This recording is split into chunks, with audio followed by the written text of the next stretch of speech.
भगवान की तीन प्रमुख शक्तियां हैं। एक का नाम चित्त शक्ति, एक का नाम जीव शक्ति, एक का नाम माया शक्ति। चित्त शक्ति अंतरंग शक्ति है, जीव शक्ति तटस्थ शक्ति है और माया शक्ति बहिरंग शक्ति है। इन तीनों में जीव शक्ति तटस्थ है, इसका विज्ञान भी बताया गया।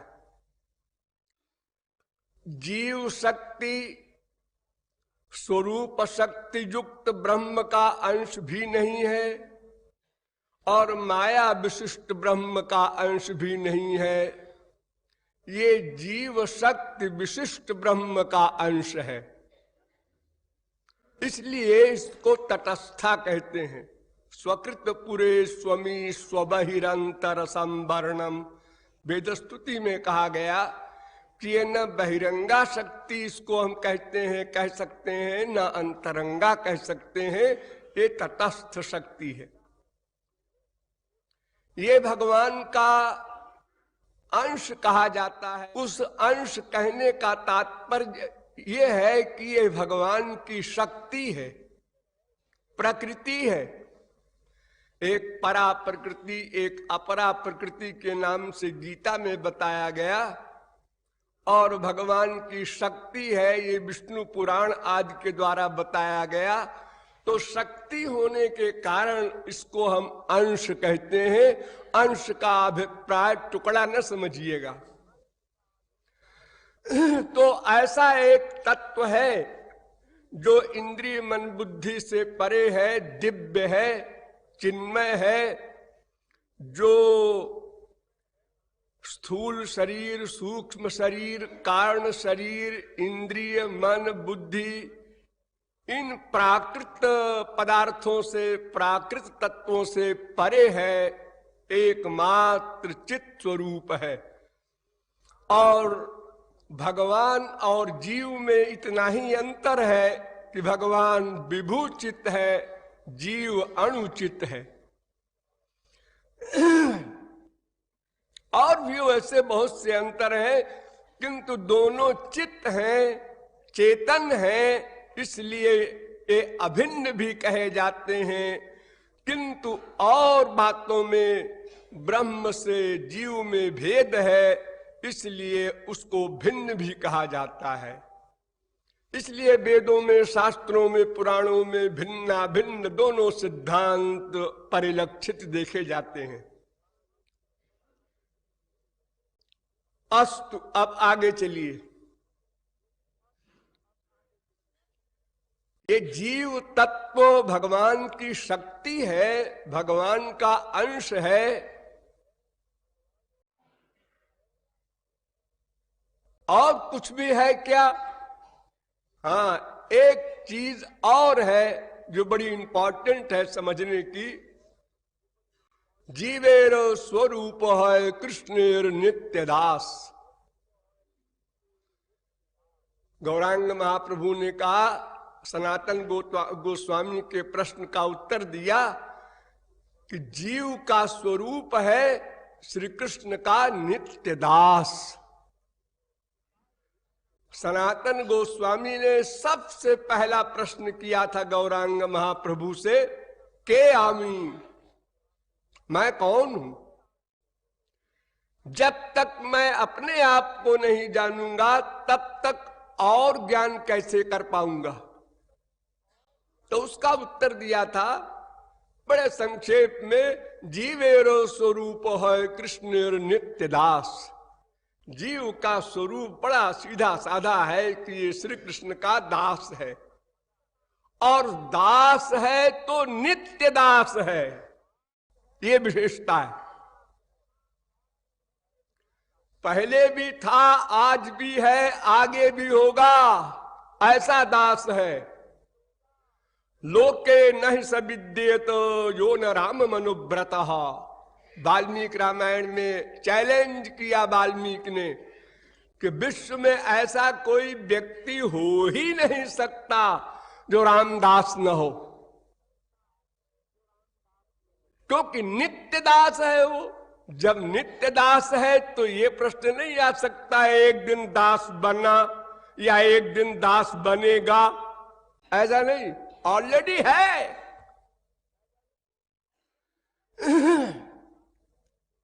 अगर आप कहें कि हम तो दास बनने की साधना करते हैं, और कितने लोग तो अभी सोच ही नहीं रहे हैं, दास बनने का प्लान ही नहीं बनाया है, ऐसा नहीं है। देखिए, मैंने बहुत बार आप लोगों को बताया है कि प्रत्येक जीव केवल आनंद चाहता है। क्यों चाहता है? नास्तिक हो, आस्तिक हो, भगवान का विरोधी हो, अनुयायी हो, कोई पर्सनैलिटी है तो वो आनंद ही चाहती है। क्यों? इसलिए कि ये जीव आनंद का अंश है, उसका दास है। आनंदो ब्रह्मेति विजानात सत्यम विज्ञानम आनंदम ब्रह्म। वो जो ब्रह्म है, जिसको हमने भगवान ब्रह्म आदि शब्दों से बताया है, उसका एक नाम है आनंद। वो सबसे बढ़िया नाम है अपने काम का, इसलिए उसको सच्चिदानंद कहते हैं। आनंद शब्द देखिए बाद में आया। आनंद चित सत नहीं कहते, चित सत आनंद नहीं कहते, सत चित आनंद कहते हैं। इसका विज्ञान है।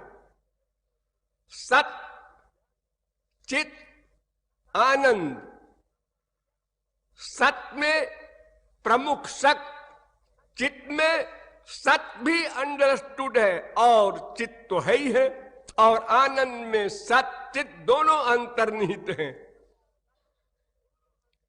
तो केवल आनंद कहने से सच्चिदानंद का बोध हो जाता है, केवल ज्ञान कह देने से सच्चिदानंद का बोध हो जाता है, केवल सत कह देने से सच्चिदानंद का बोध हो जाता है। ये तीनों अलग अलग वस्तु नहीं है।